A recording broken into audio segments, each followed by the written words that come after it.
Greetings, fellow cosmic explorers. Welcome back to our channel, where we dive deep into the mysteries of the universe.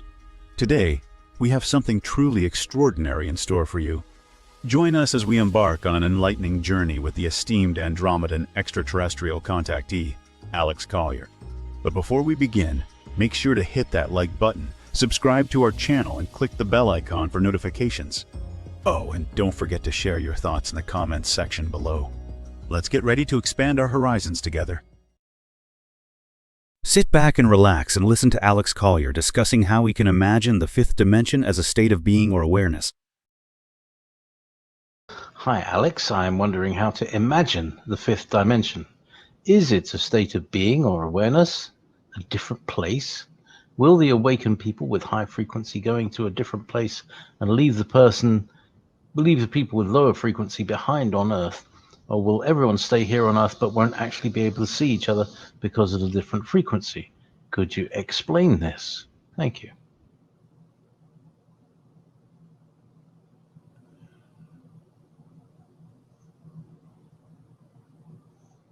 When I go aboard the ship and they put the belt on me, I am literally in fifth density. No one down here would ever see me. They would never know where I had even gone,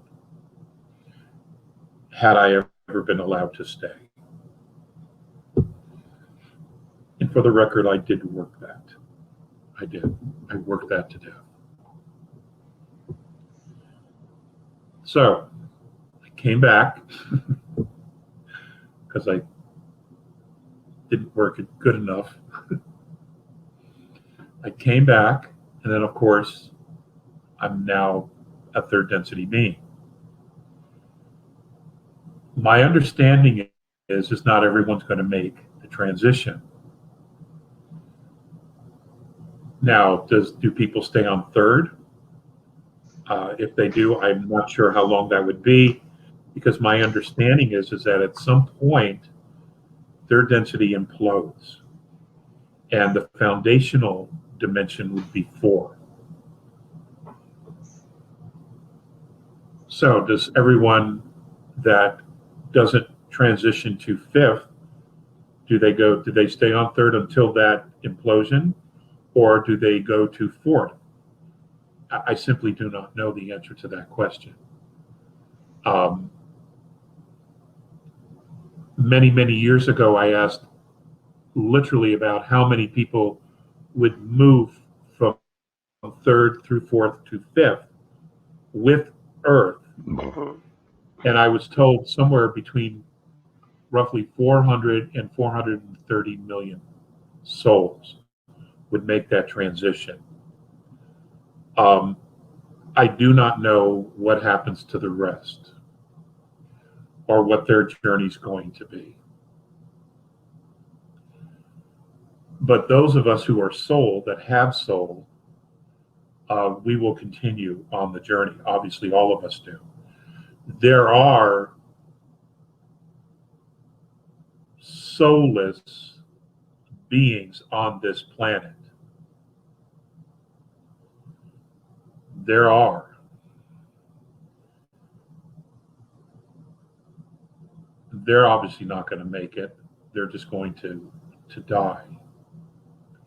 We have a lot of spiritual realms on this planet where we have people who have died and crossed over, but they haven't gone to the light. They're living around us, siphoning energy from the living. Ghosts, for lack of a better word. I'm not sure what's going to happen to them either. I would assume that they probably will physically manifest on fourth density. Or will be incarnated into a physical form. Now,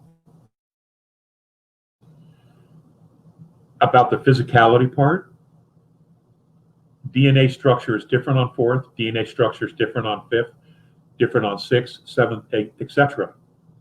Because of the frequencies. The band of frequencies are much bigger. Therefore, the DNA structure cannot remain the same. So the physicality is different. The frequency bands are higher and faster. They're also more broad.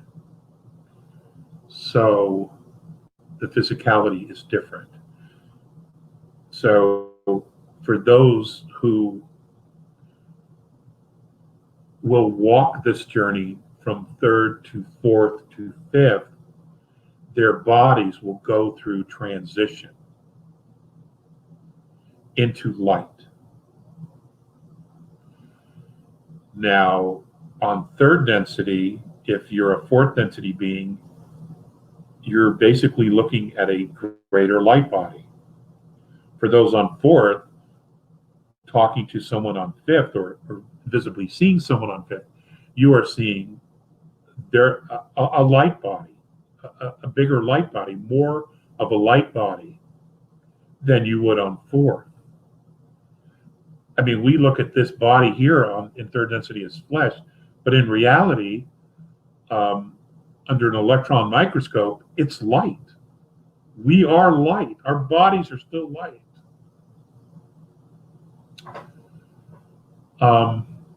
Dave and Sandy Lear sent me something of a 20-minute clip of a young lady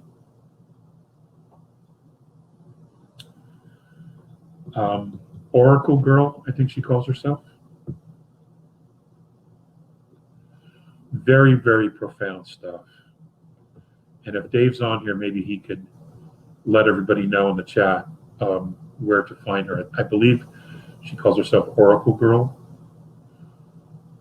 Really profound stuff.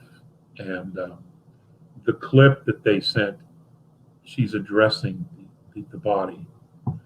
And it was extremely timely, and I know there's no coincidence. But there's information out there. Those who walk this path, that 400 million, 430 million, maybe it's going to be 500 million now, I don't know. Or a billion, I simply don't know, because so many things have changed over the years. So many people are getting it, you know? But the body will transition with the light, with the dimension. Others will have to start over. That's my understanding of how this works. Thank you for joining us on this awe-inspiring cosmic adventure with Alex Collier. If you enjoyed this video, don't forget to show your support by giving it a thumbs up, subscribing to our channel, and clicking that bell icon to receive notifications of future uploads. We truly value your engagement, so please take a moment to share your thoughts, questions, and ideas in the comments below. Remember, it's through these connections and conversations that we continue to grow and evolve. Until our paths cross again, keep exploring the cosmos and embracing the infinite possibilities that await us. If you would like to see the latest information from Andromedan Contactee Alex Collier live via video stream, we host an online seminar 3 times a month on a Friday at 2 p.m. Eastern Time. For more information and dates of upcoming online seminars, please visit alexcollier.org. Please click on one of the above videos to seek more of Alex Collier's knowledge.